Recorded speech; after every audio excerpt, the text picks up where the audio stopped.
Perkenalkan, nama saya Arkanjela Girlani Apriana. Pada saat ini saya akan menjelaskan sejarah komputer dari generasi ke generasi. Jadi generasi pertama itu terjadi pada tahun 1940 sampai 1956. Perangkat komputer generasi pertama ini digagas oleh insinyur asal Jerman yang bernama Konrad Zuse. Komputer ini dikembangkan untuk desain pesawat dan peluru kendali. Komputer generasi pertama ini sangat mahal dan besar. Misalnya ENIAC, komputer pertama di dunia ini mempunyai bobot 30 ton, panjang 30 meter, dan tinggi 2,4 meter. Komputer generasi pertama ini juga mengandalkan machine language, yaitu level bahasa pemrograman paling rendah yang bisa dimengerti oleh komputer. Bahasa pemrograman ini hanya bisa menyelesaikan satu perhitungan setiap waktu, serta butuh berhari-hari, berminggu-minggu untuk menyetel perhitungan baru.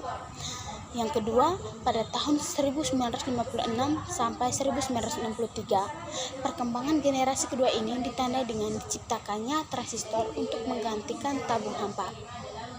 Dengan hadirnya transistor, komputer dibuat lebih kecil, cepat, murah, dan hemat energi.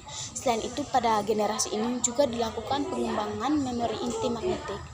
Secara umum, komputer generasi kedua sudah menggunakan bahasa pemrograman tinggi, kapasitas memorinya sudah lumayan besar, tidak membutuhkan terlalu banyak listrik, dan proses operasinya sudah cepat.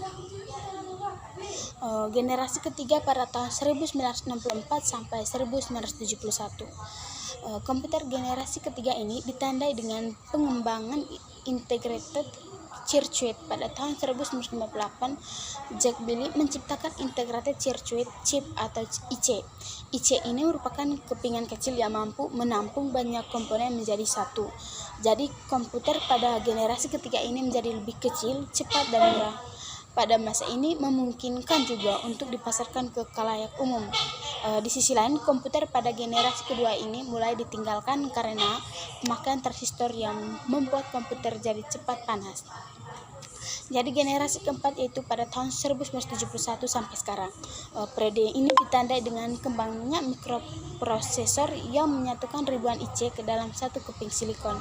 Pada masa ini mulai muncul laptop yang sangat portable dan dapat dibawa kemana-mana.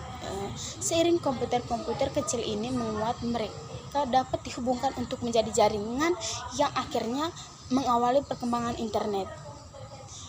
Komputer generasi pertama yang besarnya hingga bisa mengisi seluruh ruangan, komputer generasi keempat sudah muat dalam genggaman manusia. Generasi yang berikut atau generasi yang kelima sekarang dan sampai masa depan. Perkembangan komputer generasi kelima ini ditandai dengan munculnya LSI atau Large Scale Integration, yang merupakan pemadatan ribuan mikroprosesor ke dalam satu mikroprosesor. Komputer generasi